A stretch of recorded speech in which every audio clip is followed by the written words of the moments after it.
Okay, let's get back to nudging real quick. So you remember the examples, the salad in the cafeteria, saving for retirement, and so on.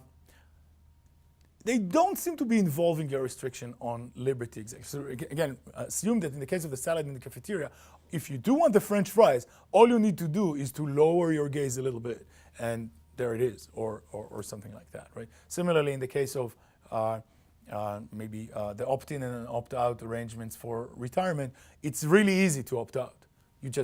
There's barely any cost at all. It would be very hard to argue the case that such interventions restrict your liberty.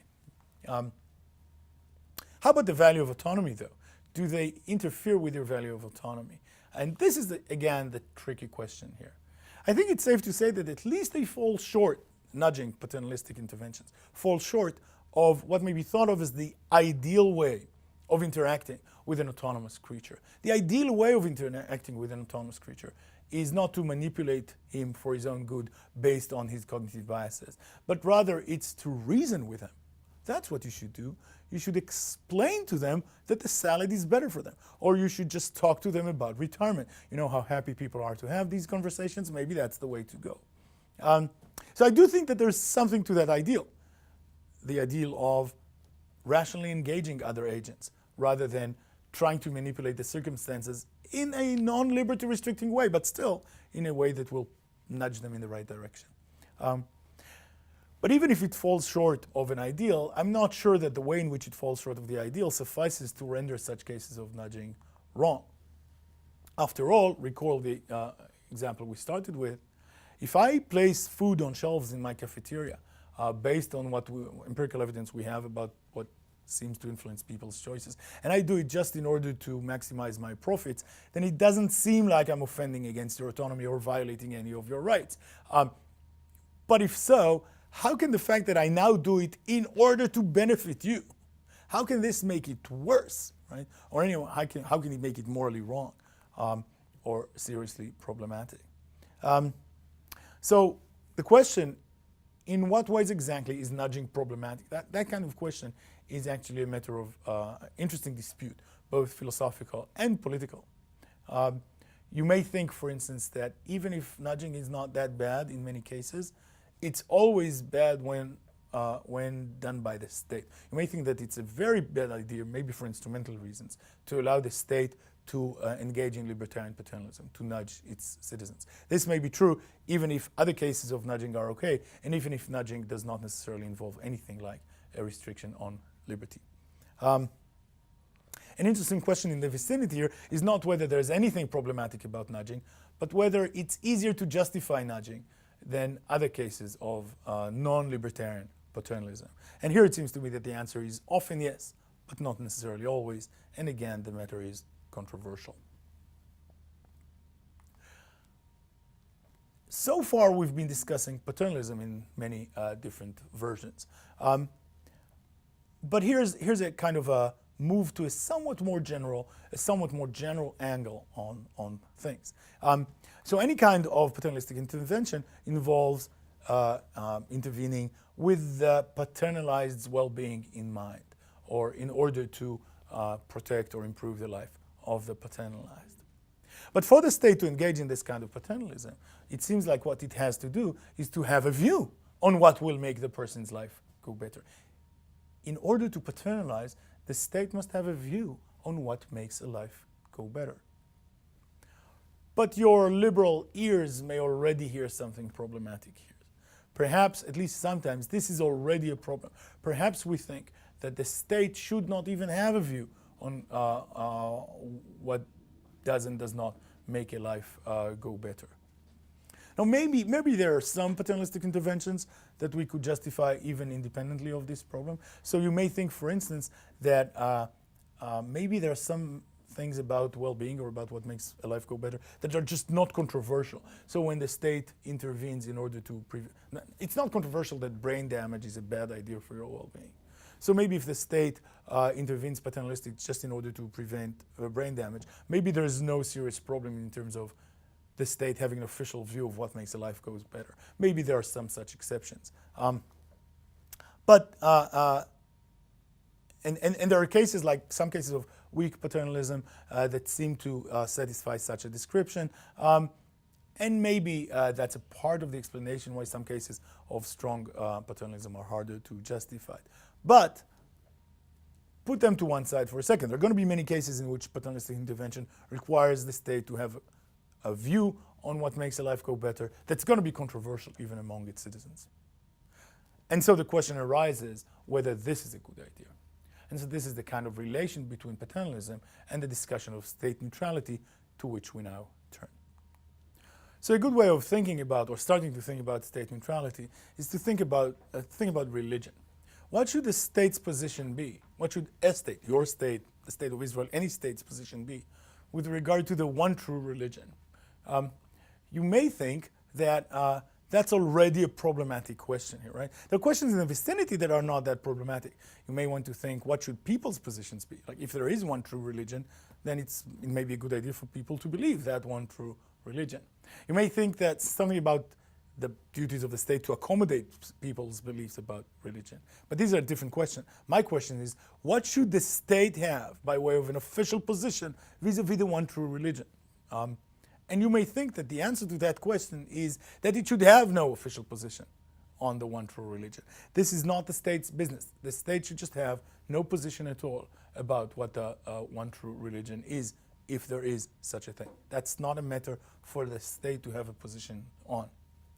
Now that's just a case of religion. It's a central case. It's an important case. It's clearly a historically important case in the emergence of the doctrine of state neutrality, but it remains important today as well. Still, it's just one case, and we can generalize. And at least one way of seeing the generalization is using this influential quote from Ronald Dworkin, whose picture you see up there. Political decisions must be, so far as is possible, independent of any particular conception of the good life, or of what gives value to life. Since the citizens of a society differ in their conceptions, the government does not treat them as equals if it prefers one conception to another.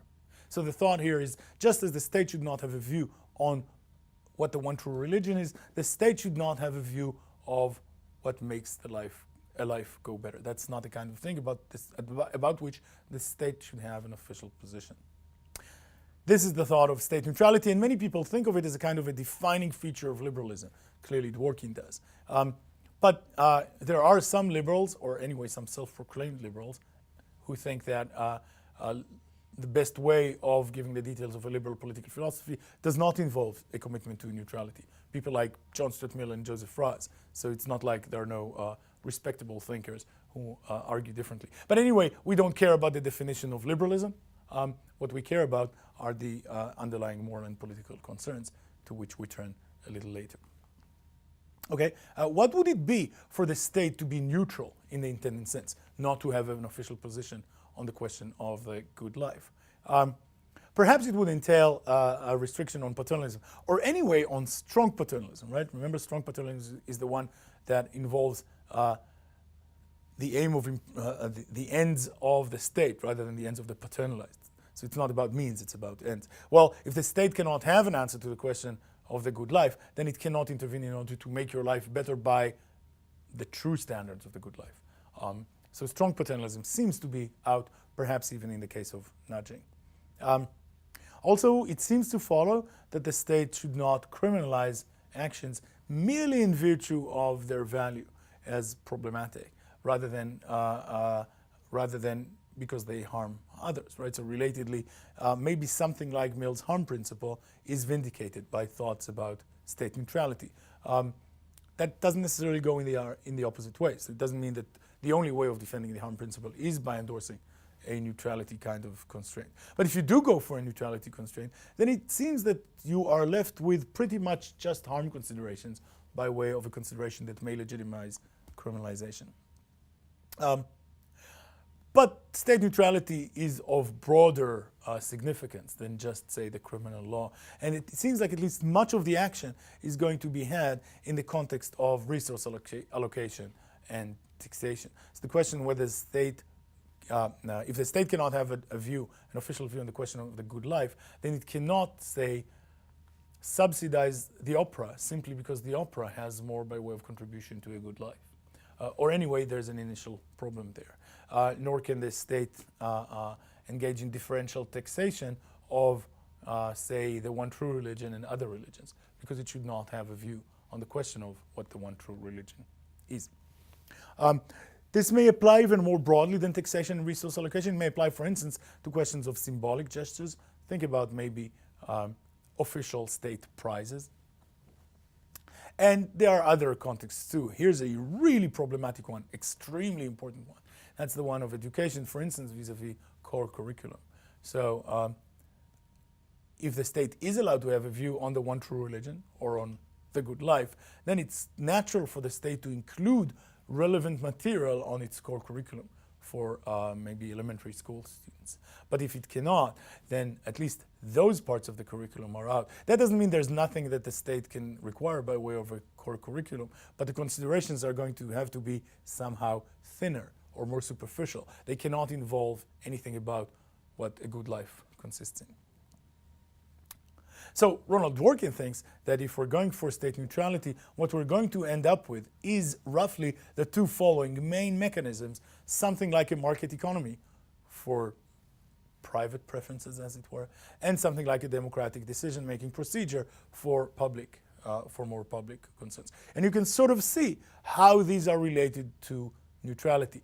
At least, hopefully, they will allow to make decisions, private ones on the market, public ones in the democratic arena, without having an official state position on the good life. But I bring this here more as an example of what may follow from neutrality than as a serious suggestion, because if we do want to seriously discuss the market and democratic decision procedures, then this is going to be a delicate and another kind of discussion, which we won't hold here. So I just want to flag this as well.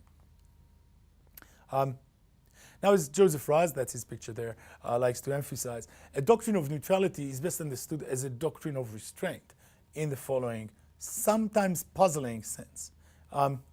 So I guess one could deny that there are better and worse ways of living. If you just thought that all ways of living are equally good or equally bad or, I don't know, equally mediocre. But that doesn't sound very plausible, so let's not do that, right? We're not asking now a political question. We're just saying that, and we're not even saying that there's one way of life that's always best or anything like this. It's just that some ways of life are better than others. So we're not going to say that. We're not going to go with a kind of a highly egalitarian view of all possible ways of life. That doesn't seem to make much sense. If so, then the state, if it has an official view on what does and does not make a life go better, then the state can actually improve your life. And so it has a reason to do so. It has a reason to do so because it can improve your life. That does seem to be reason given.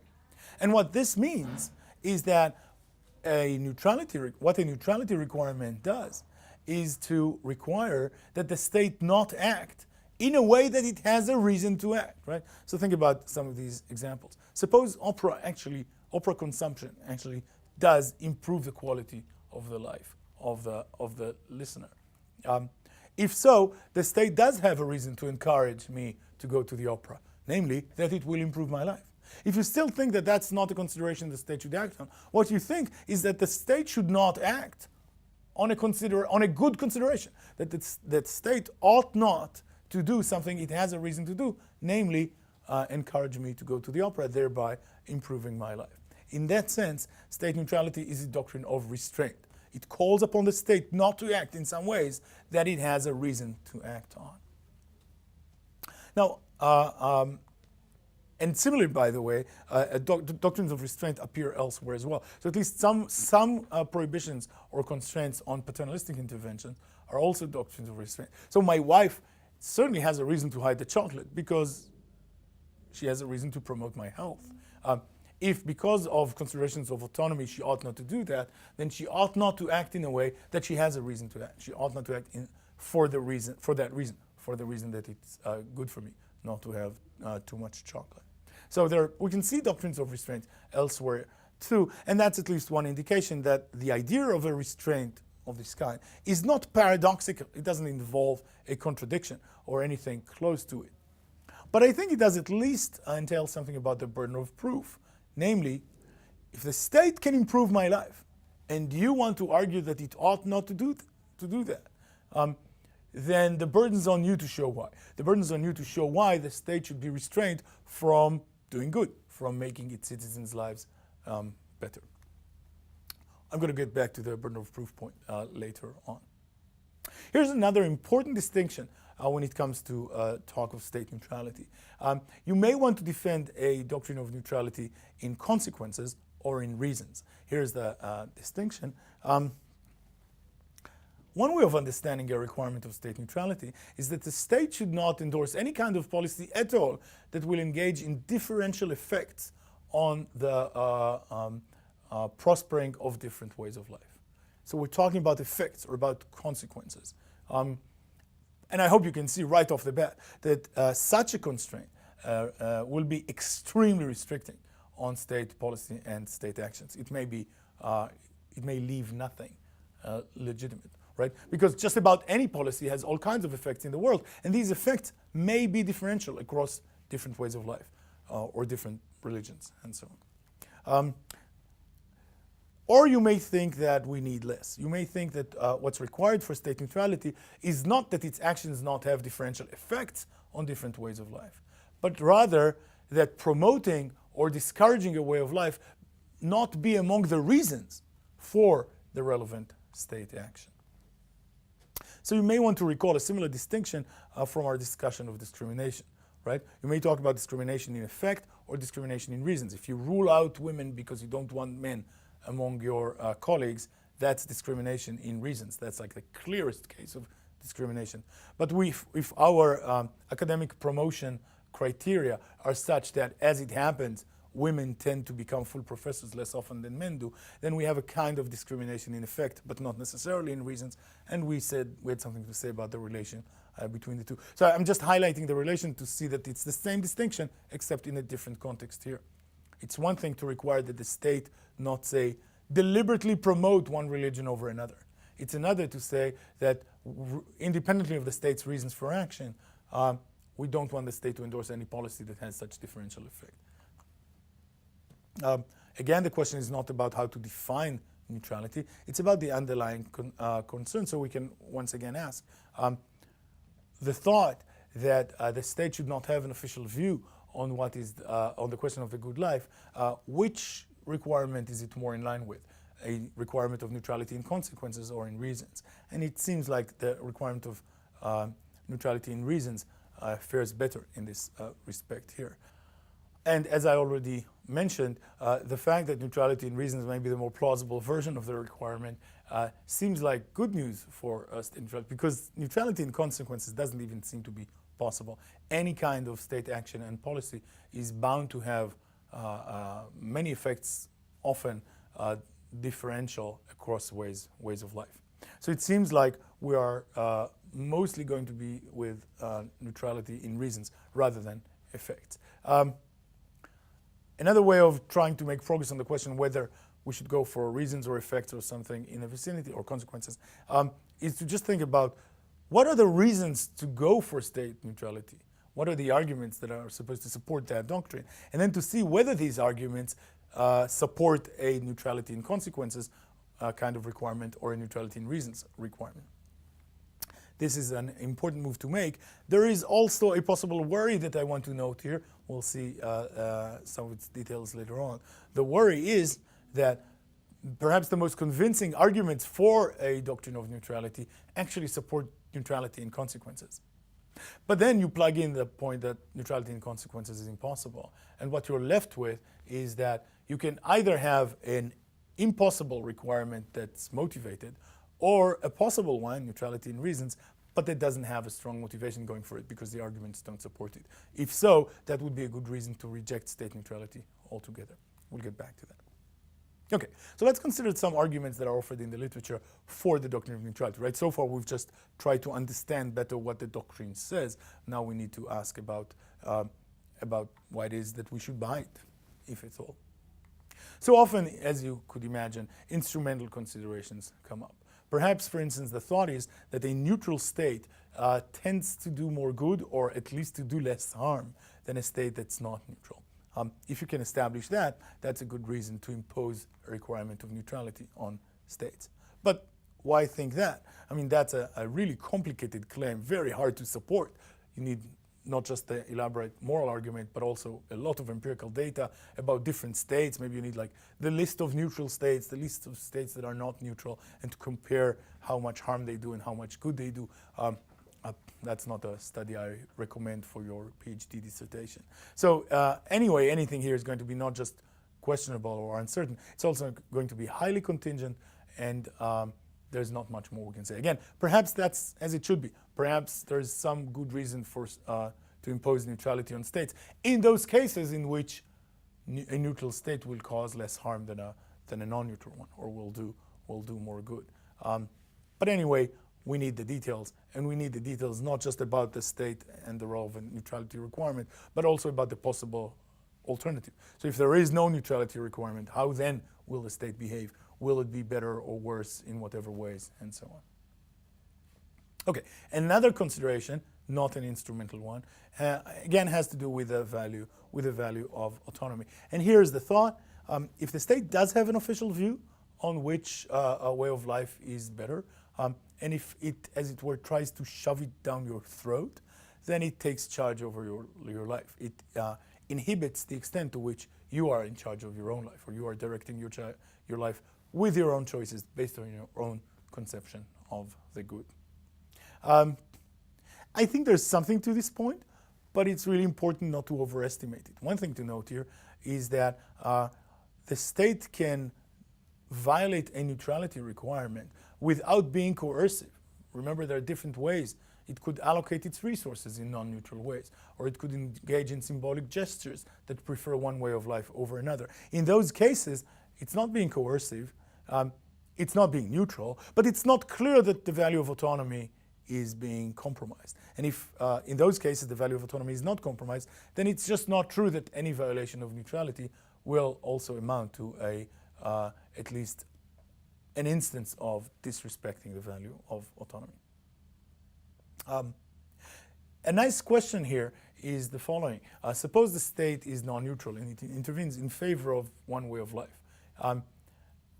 People who think that it hurts the citizens' autonomy, according to this view, does it hurt any citizen's autonomy? Or does it only hurt the autonomy of the citizen who has a different way of life? And it's a tricky question, right? So suppose I love the opera, but it seems like I may still be offended by the state trying to shove the opera down my throat, even though I would have gone to the opera anyway, right? It's about autonomy. It's not just about the content of the relevant conception of the good. Notice that if we are now employing an argument using the value of autonomy, then this argument itself is not neutral about the question of the good life, right? This argument itself presupposes a value that's bound to be controversial in modern societies, namely the value of autonomy itself.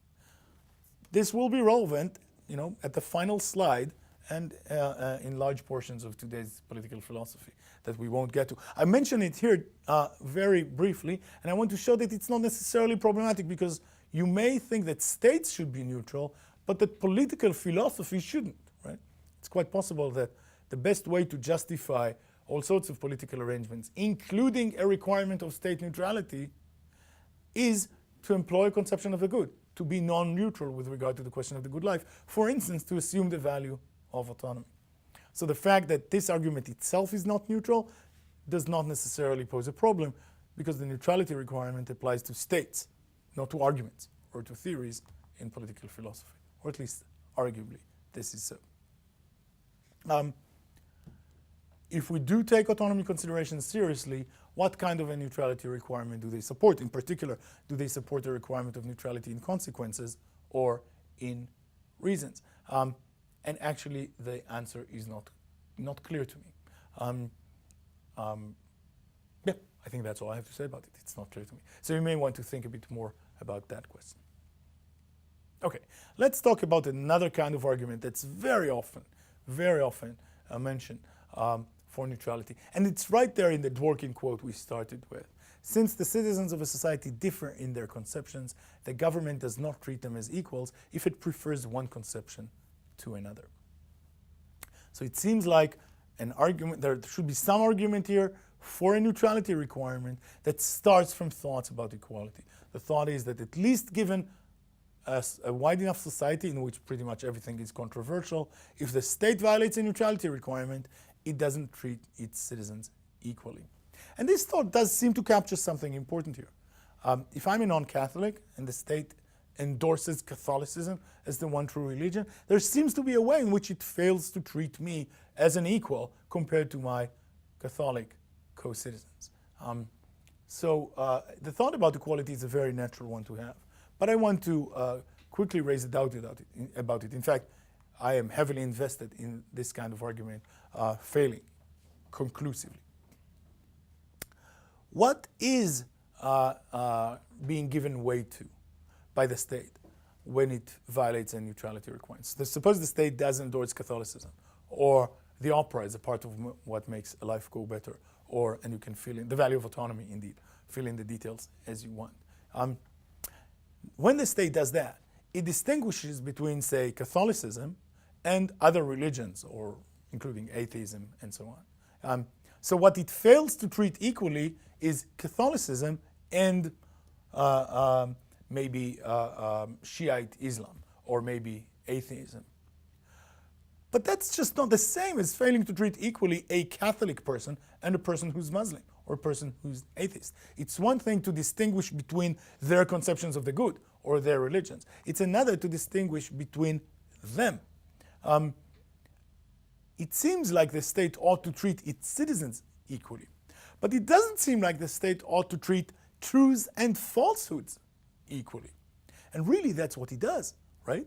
If it seems to have a view on Catholicism being the one true religion, then by endorsing some institutional arrangements in line with this commitment, it distinguishes between what it considers a true religion and a false one. That's not a violation of an equality requirement exactly, because no plausible equality requirement applies to conceptions of the good or to truths and falsehoods. It's like the most basic justified asymmetry, the asymmetry between how you treat a truth and a falsehood.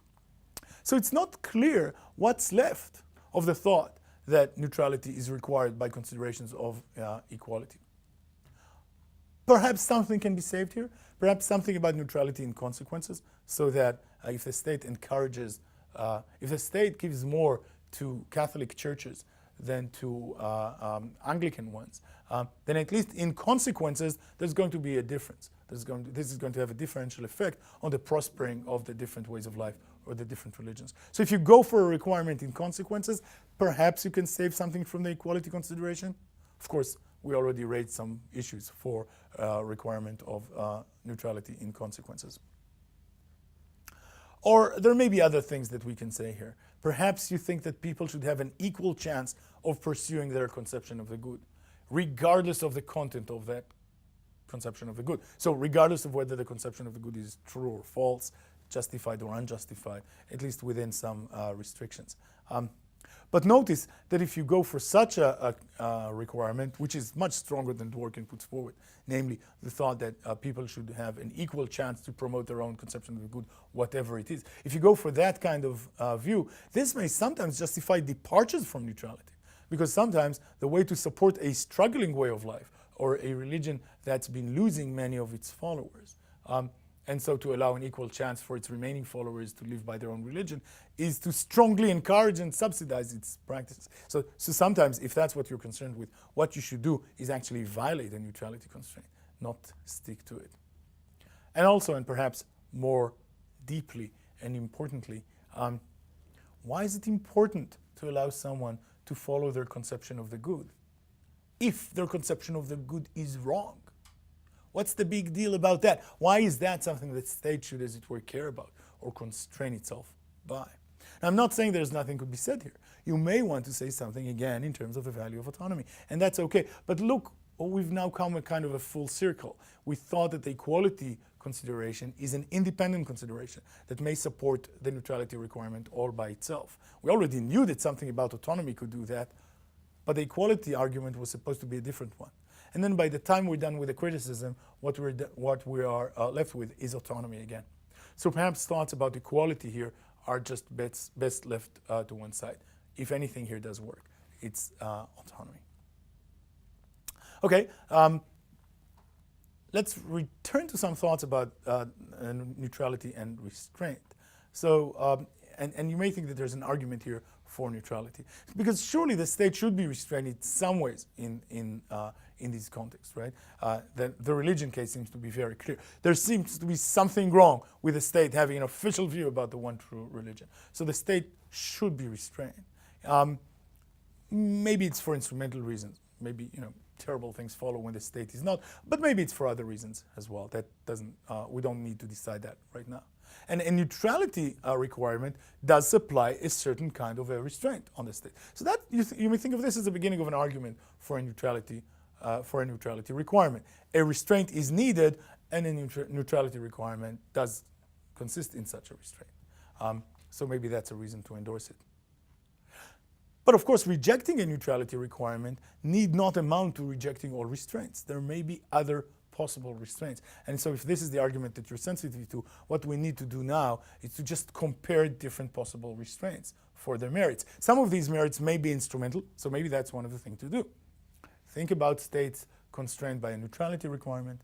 Think about states restrained in some other ways, and let's see which states end up being better in terms of their effects. So that's one way of going. Another way of going would be to say, look, we're going for the value of autonomy, so we're not neutral about that. The autonomy is a value. And now we're just going to be balancing different implications on autonomy and also different implications on other values, and just do our best, as it were, on a case-by-case issue. So it's not just instrumental, because it also includes the value of autonomy. Any intervention, say maybe even any violation of neutrality, pays a cost in terms of autonomy, but now we need to check whether that cost is worth paying in terms of other benefits of the relevant violation of a neutrality requirement. And perhaps there are other restraint alternatives as well.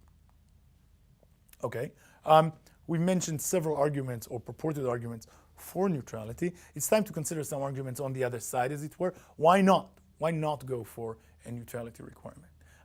And there are, again, several things said in the literature. One possible thing, one suggestion that's often raised here, has to do with the thought about self-defeat. So maybe requiring that the state be neutral defeats itself in some way. The way to see that there's a worry here is to start with the obvious point, that no state can be and no state should be neutral with regard to everything. For instance, when it comes to questions of rights violation, or maybe more generally questions of political justice, then of course states should have a view. States should maybe not have a view on the one true religion, but they should have a view on whether violence, gratuitous violence is justified. And states must have views on how progressive taxation ought to be. Right? These are things that states must have views on. So they cannot be neutral about everything. How about the neutrality requirement itself? Can a state afford to be, should it be neutral with regard to the neutrality requirement itself? If it follows from a plausible version of the neutrality requirement that the state should be neutral about the neutrality requirement, then self-defeat is just around the corner. So that's the worry, but I don't think that it's a very serious one, because as we've already emphasized, any plausible version of a neutrality requirement will have to be restricted in scope. This restriction is often put in the literature in terms of the distinction between conceptions of the good and matters of political justice. So no one thinks states should be neutral vis-a-vis questions of political justice, but they should be vis-a-vis questions of conceptions of the good. Now, I don't want to use these terms as if they promise us answers to questions. They are usually, I think they're often used as placeholders. So what is a conception of the good? It's the kind of stuff about which states should be neutral, right? So it doesn't give you information about what they should be neutral about. It's just a term for it. The crucial thing for us is that there is a distinction. Clearly, some things states should not be neutral about: gratuitous violence, progressive taxation. And clearly, some things, according to a neutrality requirement, the state should be neutral about. Perhaps Catholicism, opera, and maybe some other things of this kind. But armed with this distinction, we can now disarm the self-defeat worry, because all we need to do is to classify the neutrality requirement itself on the side of political justice issues rather than the side of conceptions of the good, which seems plausible anyway. So it's not the kind of thing that a state, that a neutralist should be neutral about. It's not the kind of thing that the state should be neutral about, even according to a plausible, restricted neutrality requirement. What is still left needed is a justification that's going to discriminate in this kind of way, namely a justification of state neutrality that will have as a result the distinction between matters of conceptions of the good about which the state should remain neutral and matters of political justice about which it should not. And that's not going to be easy to satisfy. Again, maybe something in terms of the value of autonomy, some of the things we mentioned, or maybe at the end of the day there is no such justification. That's also a possibility. If you do go with autonomy, you're going to want to fill in the details of the value of autonomy in a way that will support such argument. I want to dedicate just a few minutes to the following thought, which is, I think, popular, but shouldn't be. And the thought is that maybe the state should be neutral about, say, things like what makes a life go better, simply because there are no true objective answers to such questions. Questions of, the effects of progressive taxation, these are factual questions. They have objective, known or knowable answers. But questions about what makes a life go better, maybe we should be nihilists here, like think that nothing ever does. Or maybe we should be skeptical, that we can never know what makes a life go better. Or maybe we should be relativists, so that the truth in such matters is, in some sense, in the eye of the beholder, or something along these lines. So I hope you sort of recognize this thought. It's in the air that the state should be neutral about such things, because there are no answers that are fully robust to such questions, that are objective, that are knowable, and so on. So the first thing I want to note is that such claims are really implausible. The thought that there are some hard questions about what makes a life go better, sure, that's plausible. But the thought that there are absolutely no truth about it that you can know, or that are objectively true, is really implausible, and for what it's worth, is much more popular in sort of general undisciplined discourse than it is in more careful philosophical context. These discussions are often discussed under the title of metaethics, and that's a topic for, I say here, for another day, for another course. Really. But we can put this point to one side, because we can just bypass the whole discussion here. This whole skepticism thing is just irrelevant.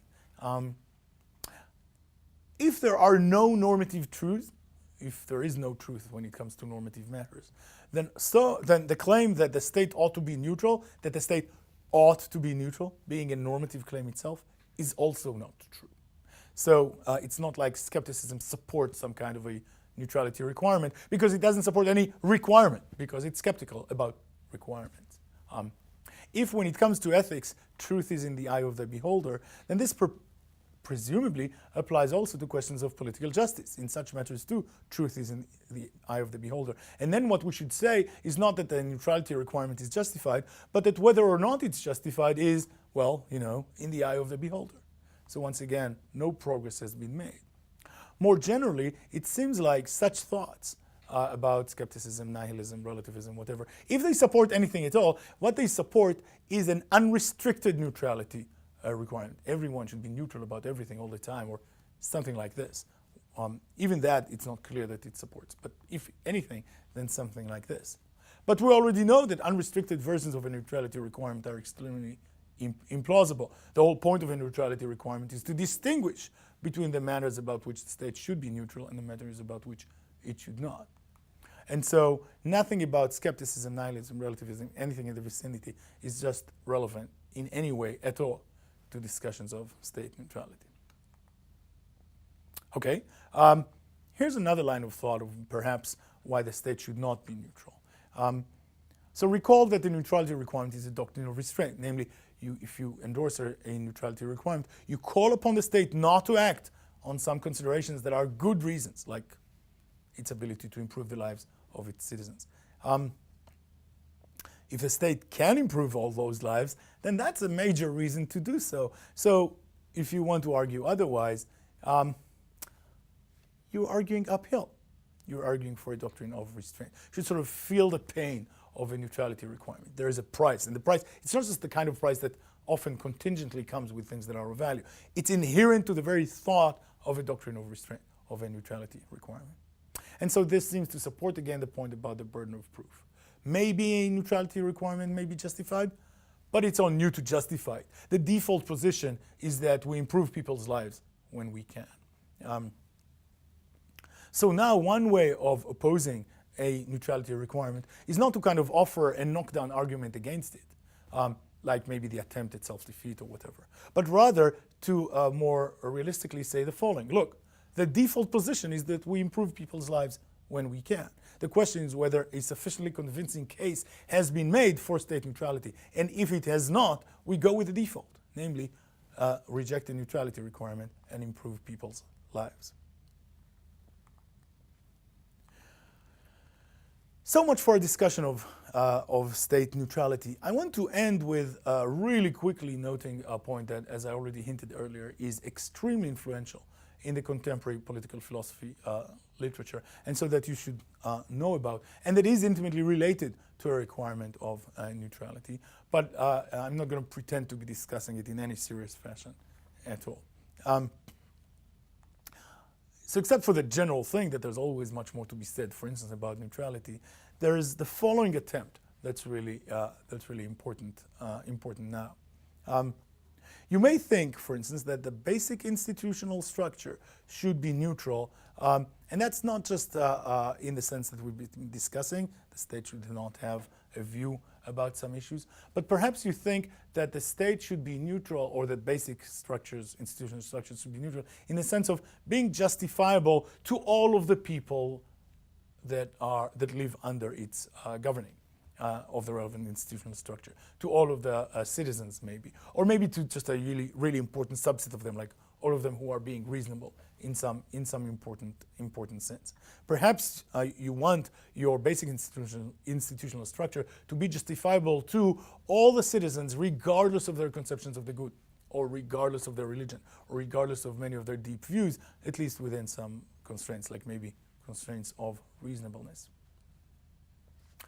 Perhaps, and this is an extra step, perhaps you think it's not just the political structures that should be justifiable to all, not depending on their conception of the good. Perhaps you think that the political philosophy story itself should be justifiable to all. So you don't want to just explain to them your constitution. You also want to explain to them the political principles on which the constitution is based. And you must be able to explain it to them on terms that they can rationally accept, on terms that are consistent with their conception of the good, or something along these lines. If that's what you want to do, then what you're looking for in justifying your political institutions is what is sometimes referred to as a freestanding justification, one that does not rely on sort of deeper values and deeper conceptions of the good of your basic social and political institutions. This is a really influential line of thought, coming mostly from John Rawls's book Political Liberalism and related literature. This is a picture of John Rawls right there. Perhaps more broadly, it's sometimes called the public reason tradition. And I hope you can see how it can be thought of as a kind of hyper-neutrality requirement. You are now applying the neutrality requirement, to paraphrase Rawls, not just to politics, or not just to your political institutions, but also to political philosophy itself. And this will have wider implications. For instance, it's no longer clear that relying on the value of autonomy, thickly understood, is going to be legitimate according to this kind of view, because that would not be freestanding. You will now be relying on a value that's controversial among reasonable citizens. So if we do want to go to this hyper-neutrality kind of requirement, applying it to political philosophy itself, not just to the state, we're going to have to do our political philosophy somewhat differently. Myself, I am not very sympathetic to such attempts, to say the least, but once again, they have some appeal, and their influence cannot be overestimated. So you should know about this. A further discussion of this, however, is not something we have time for today.